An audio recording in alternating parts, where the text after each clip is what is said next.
brothers and sisters, we include in this Mass the following intentions. For the Thanksgiving of Sardas and Luz Medina and family, Imelda and Clifford Ray Umali, Jaime and Adena David and family, Andrea David and family, Tony and Rose Gopez and family, Maria Paz Batan, Bong and Leonie Torio, Carlo and Annalyn Isip. For the birthday Thanksgiving of Uriel Marie Macasaet, Marilyn Bukad. For the safe travel of Mix and Jesse Panopio and family, Axelo and Chavana Lucel Gopiao, Carlo and Annalyn Isip. For the special intentions of Mary Manette Pineda, Nelson Dampil, Joselito Garcia, Dick and Helen Galang, Ella Gomez, Eleanor Ventura, Jonel Pamintuan, Pauline Dairit, Socorro Garma and family, Camille and Angelica Nuki, Benedict Gerald Rason, Katrina Camille Gosun, Dr. Cheryl Toledano, Angel and Pau Sinamban, Joel and Ann Soliman and family.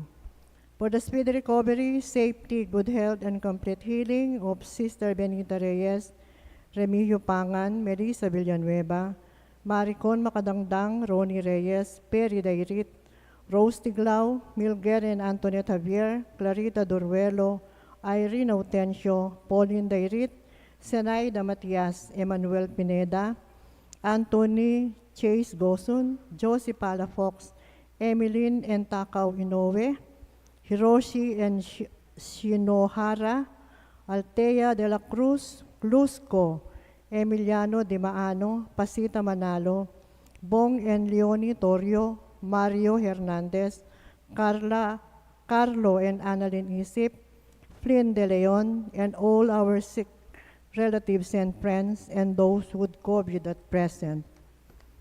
For the guidance and protection of the Holy Spirit, for the families or for the family of Ani Rason, Antonio and Josefina Guevara, Alfredo Jr. and Amelia Julian, Bert and Angie Bautista, Imelda and Clifford Ray Umali, Eusebio and Norma. For the eternal repose of the souls of Manuel, Teresita, Mark Louie, Juanita, Cesar, Marian, Merla and Olga, Mark Romuald, Mario, Arsenia, Rodolfo and Siriaco, Emiliano and Nieves, Jose, Trina and Perla, Benedicto and Rodrigo, Victoria, Jernan, Walter, Felicidad, Lionel, Wilma, Oscar, Oliva, Honorato, Daisy, Cecilia, Cesar, Dr. Kenneth, Tristan, Estrella, Marilu, Francisco, Edgardo, Demetrio, Belen, Danilo, Emelita, Angelito and Rolando, Rodrigo and Ricardo, Jesse Jr., Felicissimo, Remigio, Barbara, Joey and Rosalinda, Pedro and Crisanta, Paz, Estela, Nenita and Aurora, Avelina, Luz, and all the poor souls in purgatory, and all those who have died because of the pandemic. And also for our safety and the safety of all frontliners against COVID.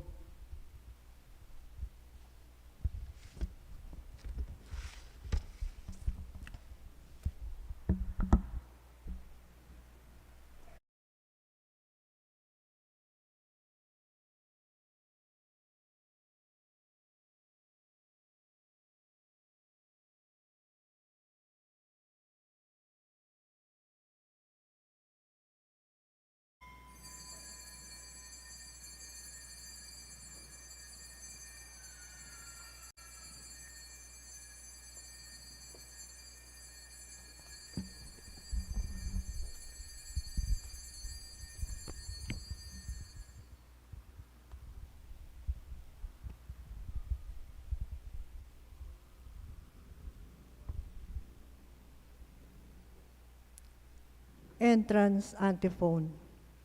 I will look after my sheep, says the Lord, and I will appoint a shepherds to pasture them, and I, the Lord, will be the God, will be their God.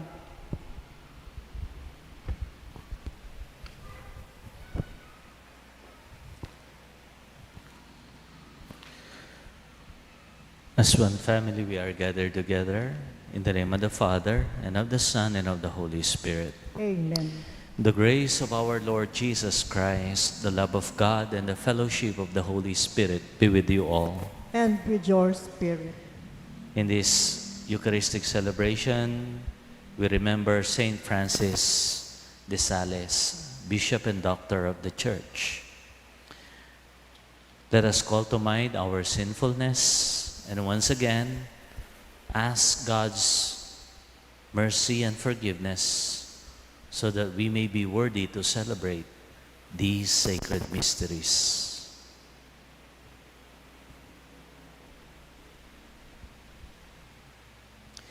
You were sent to heal the contrite of heart. Lord, have mercy. Lord, have mercy.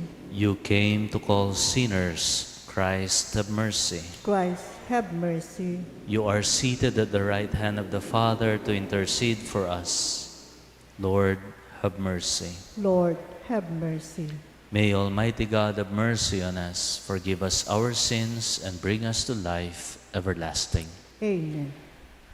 Let us pray. O God, who for the salvation of souls willed that the Bishop Saint Francis de Sales become all things to all, graciously grant that through his example we may always display the gentleness of your charity in the service of our neighbor. Through our Lord Jesus Christ, your Son, who lives and reigns with you in the unity of the Holy Spirit, one God, forever and ever. Amen.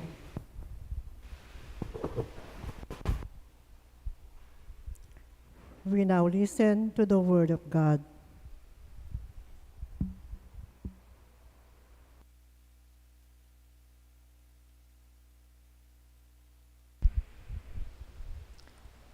A reading from the second book of Samuel.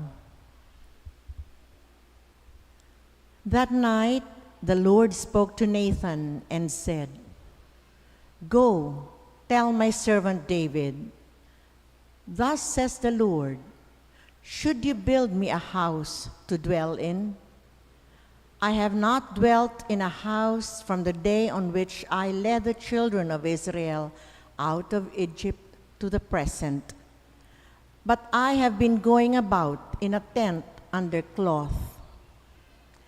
In all my wanderings everywhere among the children of Israel, did I ever utter a word to any one of the judges whom I charged to tend my people Israel to ask, why have you not built me a house of cedar?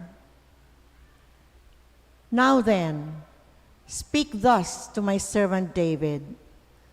The Lord of hosts has this to say, it was I who took you from the pasture and from the care of the flock to be commander of my people Israel. I have been with you wherever you went, and I have destroyed all your enemies before you. And I will make you famous like the great ones of the earth. I will fix a place for my people Israel. I will plant them so that they may dwell in their place without further disturbance. Neither shall the wicked continue to afflict them as they did of old, since the time I first appointed judges over my people Israel. I will give you rest from all your enemies. The Lord also reveals to you that he will establish a house for you. And when your time comes and you rest with your ancestors, I will raise up your heir after you, sprung from your loins, and I will make his kingdom firm. It is he who shall build a house for my name. and I will make his royal throne firm forever. I will be a father to him, and he shall be a son to me. And if he does wrong, I will correct him with the rod of men and with human chastisements. But I will not withdraw my favor from him, as I withdrew it from your predecessor Saul, whom I removed from my presence.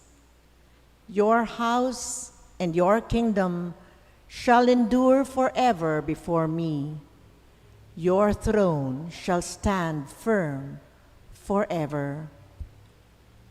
Nathan reported all these words and this entire vision to David. The word of the Lord. Thanks be to God.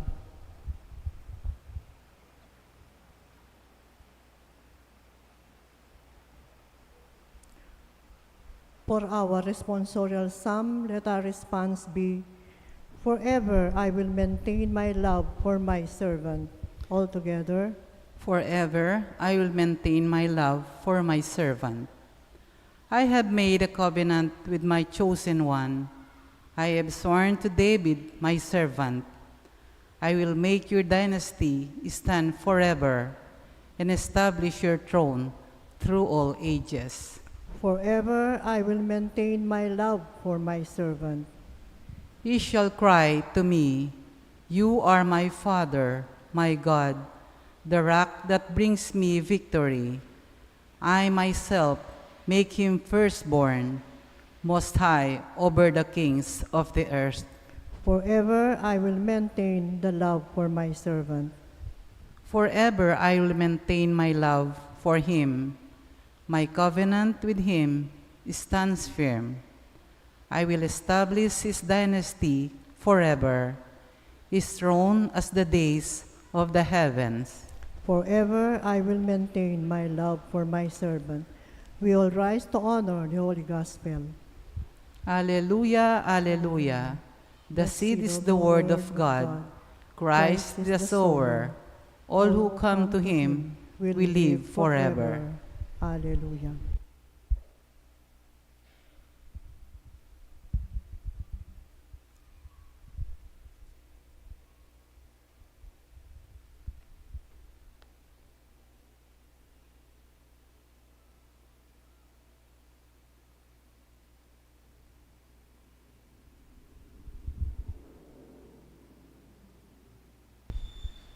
The Lord be with you. And with your spirit. A reading from the Holy Gospel according to Mark. Glory to you, O Lord.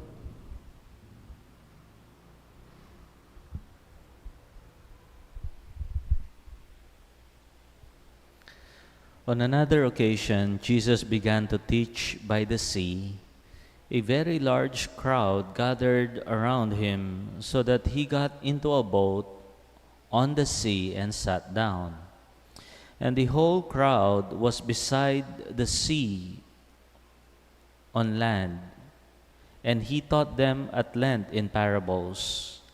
And in the course of his instruction, he said to them, "Hear this. A sower went out to sow, and he sowed. Some seed fell on the path, and the birds came and ate it up. Other seed fell on rocky ground where it had little soil. It sprang up at once because the soil was not deep. And when the sun rose, it was scorched, and it withered for lack of roots. Some seed fell among thorns, and the thorns grew up and choked it, and it produced no grain.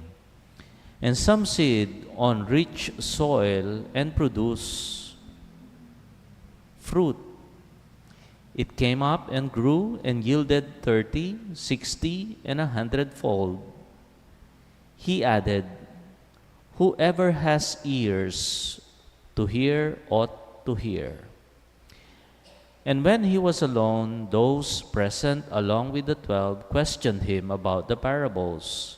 He answered them, "The mystery of the kingdom of God has been granted to you, But to those outside, everything comes in parables, so that they may look and see, but not perceive, hear and listen, but not understand, in order that they may not be converted and be forgiven. Jesus said to them, "Do you not understand this parable? Then how will you understand any of the parables? The sower sows the word. These are the ones on the path where the word is sown. As soon as they hear, Satan comes at once and takes away the word sown in them. And these are the ones sown on rocky ground, who, when they hear the word, received it at once with joy. But they have no roots. They last only for a time. But when tribulation and persecution comes because of the word, they quickly fall away. Those sown among thorns are another sort.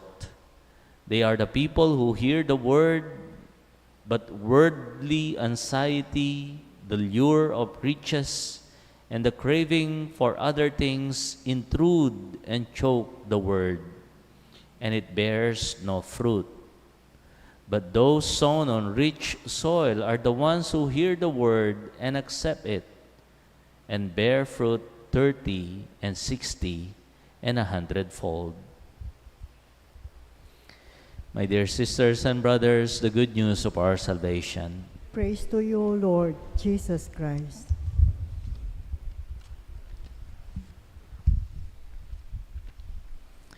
Good evening sa inyong lahat.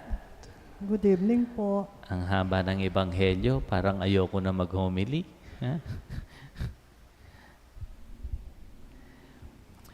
I don't know if I told you already this story. One day, in a certain parish, the parish priest, dun sa part ng homily, after reading the gospel, nilabas niya yung kanyang shaving kit. And the people were waiting. Kala nila, uy, si Father, may props pa sa homily. But the priest did not utter a single word. He opened the kit, and then naglagay siya ng shaving cream, at saka siya nag-ahit. Ahit, sige, wala siyang paki sa mga tao. Ahit, ahit. And then after that, after niya mag-ahit, sininop din gamit na, and then he said, "Let us all stand and let us profess our faith." Nararen tao. Di nag-homily ang pare, nag-ahit. Alang mengutang kaya. Siguro magulya na yung parita mo nga. But the next Sunday, ganun na naman. Doon sa part ng homily, kumuha siya ng nail cutter at nag-nail cutter naman. Naghihintay yung mga tao. Walang sinabi ang pare. Inari no rin nga pulo ng daliri. And then after that, balada mag-homiline. Kinaino pa, migniperya pa. Something is wrong nga rin pare. After the Mass, nilapitan siya ng PPC. Sabi niya, "Father, do you have a problem? How come? Why are you not... are you okay? Why are you not delivering a homily? Instead, you're doing senseless things." Sabi ng makanya, ng PPC. Senseless, nga na nin pare. No, it's not. What is senseless is blabbing about the Word of God and you're not even listening. O ba sayangan kayong oras ko nga na, nampikate-kate ko kayong homily ko, di gamitan ko niya mo kayong productive, nga na.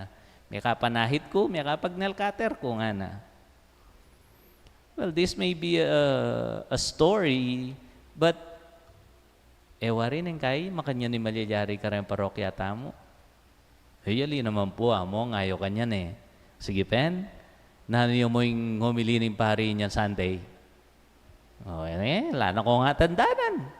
Yan ang kay, ako, bisa na ako muna mag-nail cutter king homily eh. Well, The question really is, do we still allow ourselves to be scandalized by the Word of God? Or we have become too accustomed to hearing the Scripture? Siguro niyang basang kayong Ebanghelyo ngayon balo ko na yan ngayon, no ka rin namin tayong isip yu. Kaya pamanapit na yung Ebanghelyo. Well, our gospel said, some seed fell on rich soil and produced fruit 100 or 60 or 30-fold. Whoever has ears ought to hear. Well, the explanation of Jesus here is that dinggabun ang mataba, those who listen and those who understand. Makiramdam at makatalastas. Mo kabud makiramdam, makatalastas. It's okay. It's okay because kung hindi man natin matandaan lahat ng ating narinig, hindi naman lahat ng itinatanim ay tumutubo. God does not expect us to remember everything or pick up everything. After all, we human beings, we operate by selective hearing and attention. Nang kay pakiramdaman mo itamburi mong pakiramdaman. Tandanan mo itamburi mong tandanan. However, listening and understanding entail effort and will. Therefore, we have to choose to listen and to understand and work it out. Regardless of how slow the process, we patiently nurture a particular seed. Minsan nga naning metong sisimba, among, impong Parish Prismi, naman po makaprepare king Omelina. Ay bakit po nga ako? Ay, impisabyan mi po ngayon, makanano maglutong kari-kari. Nga na. Yung po burita, may kabalo ko, minu nga ako. Ay, among nga na. Yun po mag-prepare yung parimi. Well, the Word of God, mo makasalali, king humilya na ning pari. Because the Word of God is rich, mayaman. And alakaping akwa king humilya ning pari, potating kakakwa ka rin kanta, ka rin pamamasa. Or even just the feeling, potang sisimba ka. So be patient. Nothing of great value grows overnight. The invitation is, God's Word is rich. Never go home without it. Even just a fraction of it.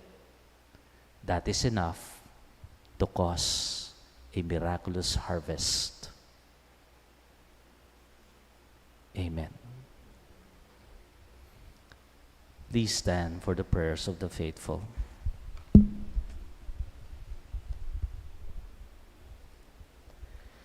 Christ teaches us through the parables. Christ is the sower of the seed of God's Word. Let us respond to His work by praying to the Father. Divine sower, bless us. Please repeat. Divine sower, bless us, that the church in the world may be like the rich soil, yielding 100-fold harvest. Let us pray to the Lord. Divine sower, bless us. That the leaders of our nation may govern in a way which is pleasing to God and to its citizens. Let us pray to the Lord. Divine sower, bless us. That our unchecked ambitions and selfishness may never choke the Word of God in our lives. Let us pray to the Lord. Divine sower, bless us. That the sick may experience the healing power of Christ. Let us pray to the Lord. Divine sower, bless us. That those who have died may enjoy the light, happiness, and peace in heaven. Let us pray to the Lord. Divine sower, bless us. Now in silence, let us pray for our own intentions.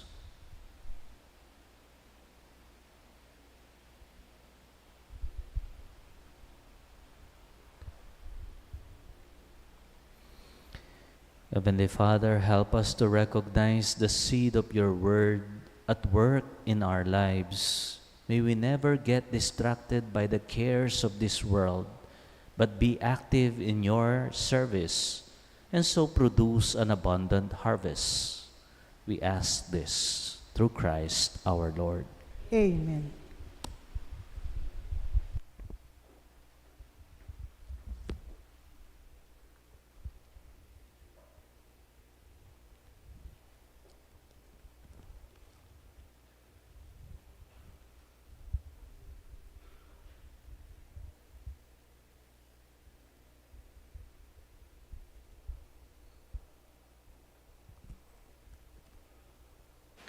Blessed are you, Lord God of all creation. Through your goodness we have this bread to offer, fruit of the earth and work of human hands. It will become for us our bread of life.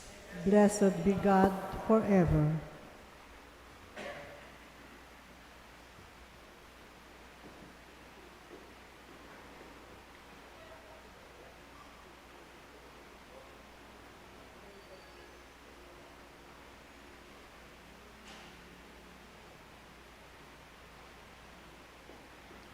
Blessed are you, Lord God of all creation. Through your goodness we have this wine to offer, fruit of the vine and work of human hands. It will become for us our spiritual drink. Blessed be God forever.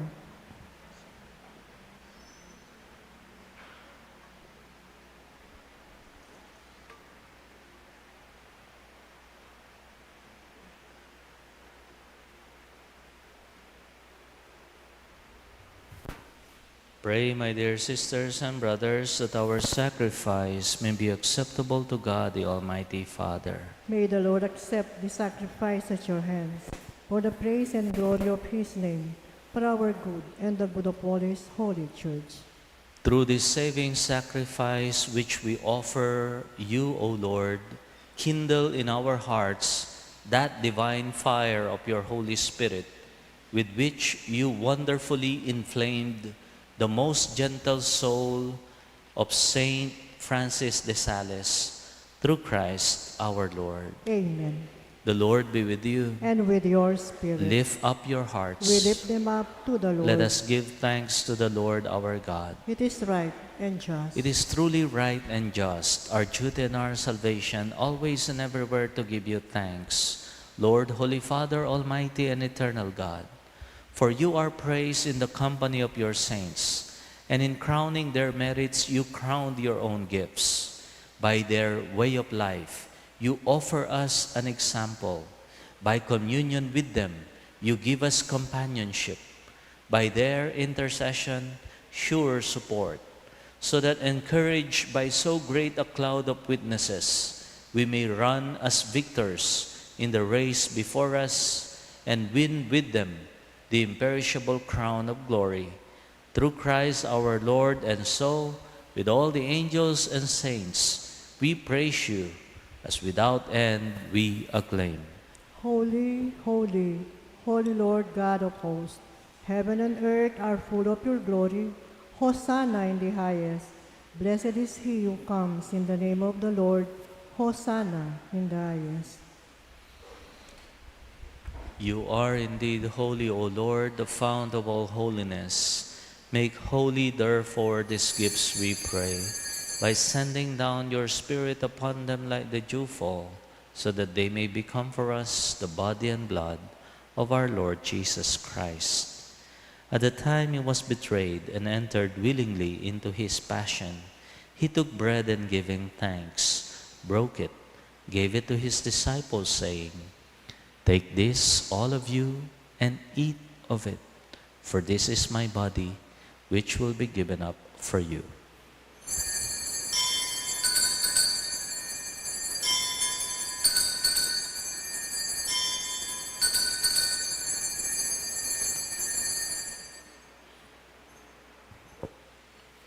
In a similar way, when supper was ended, he took the chalice, and once more giving thanks, he gave it to his disciples, saying, "Take this, all of you, and drink from it, for this is the chalice of my blood, the blood of the new and eternal covenant, which will be poured out for you and for many for the forgiveness of sins. Do this in memory of me.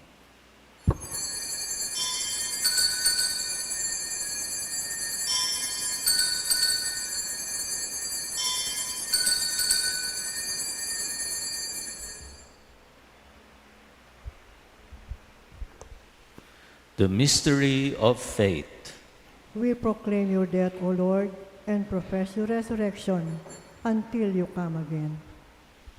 Therefore, as we celebrate the memorial of his death and resurrection, we offer you, Lord, the bread of life and the chalice of salvation, giving thanks that you have held us worthy to be in your presence and minister to you.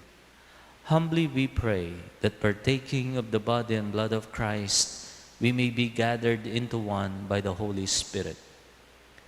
Remember, Lord, your church spread throughout the world and bring her to the fullness of charity, together with Francis, our Pope, Florentino, our Bishop, all the bishops and the clergy.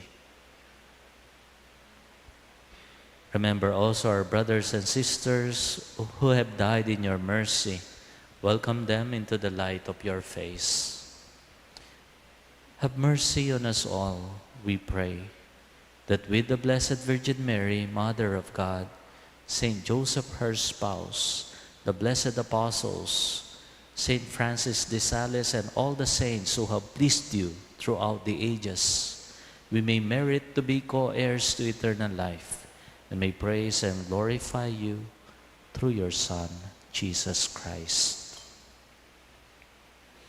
Through him, and with him, and in him, O God, Almighty Father, in the unity of the Holy Spirit, all glory and honor is yours forever and ever. Amen. Let us ask for the grace to be continually renewed, nourished by the Word of God as we pray. Our Father, who art in heaven, hallowed be thy name. Thy kingdom come, thy will be done on earth as it is in heaven. Give us this day our daily bread, and forgive us our trespasses, as we forgive those who trespass against us. And lead us not into temptation, but deliver us from evil. Amen. Deliver us, Lord, we pray, from every evil, and graciously grant peace in our days, that by the help of your mercy, we may be always free from sin and safe from all distress, as we await the blessed hope and the coming of our Savior, Jesus Christ. For the kingdom, the power, and the glory are yours, now and forever. Lord Jesus Christ, who said to your apostles, "Peace I leave you, my peace I give you," look not on our sins, but on the faith of your church, and graciously grant her peace and unity in accordance with your will, who live and reign forever and ever. Amen. The peace of our Lord be always with you. And with your spirit. Let us share with one another the peace of Christ. Peace be with you all, my dear brothers and sisters. Lamb of God, you take away the sins of the world, have mercy on us. Lamb of God, you take away the sins of the world, have mercy on us. Lamb of God, you take away the sins of the world, grant us peace.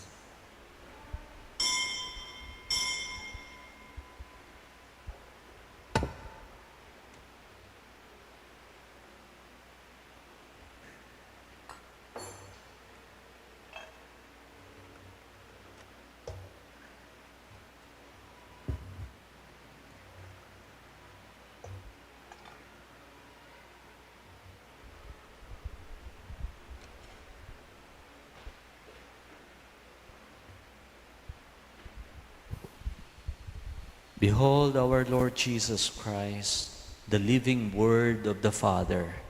Happy are we whom He calls to receive Him. Lord, I am not worthy that you should enter under my roof, but only say the word, and my soul shall be healed. May the body and blood of Christ bring us to life everlasting. Amen.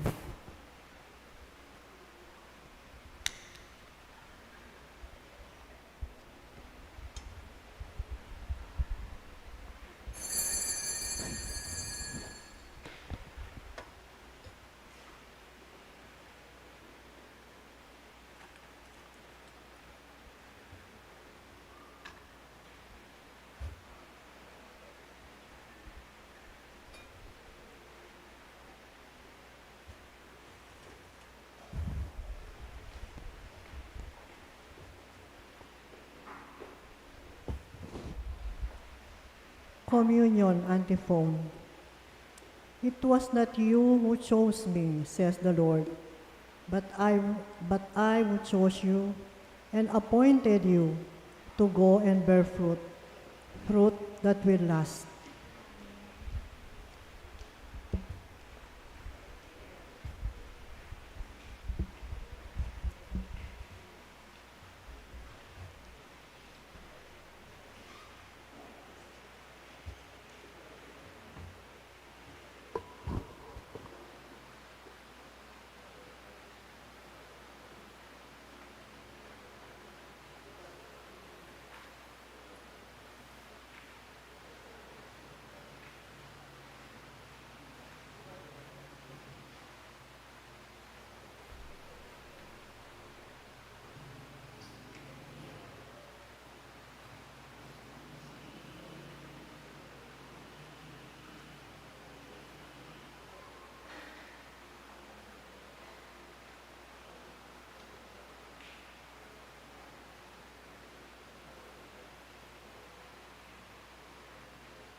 Let us pray. Grant, we pray, Almighty God, that through the sacrament we have received, we may imitate on earth the charity and meekness of Saint Francis de Sales, and so attain like him the glory of heaven. Through Christ our Lord. Amen. Be the rich soil the Word of God deserves, so that you will bear fruit 30, 60, 100-fold. The Lord be with you. And with your May spirit. the blessing of the Almighty God descend upon you and your families, the Father, the Son, and the Holy Spirit. Amen. Our celebration is over. Go now in the love and peace of Christ. Thanks be to God.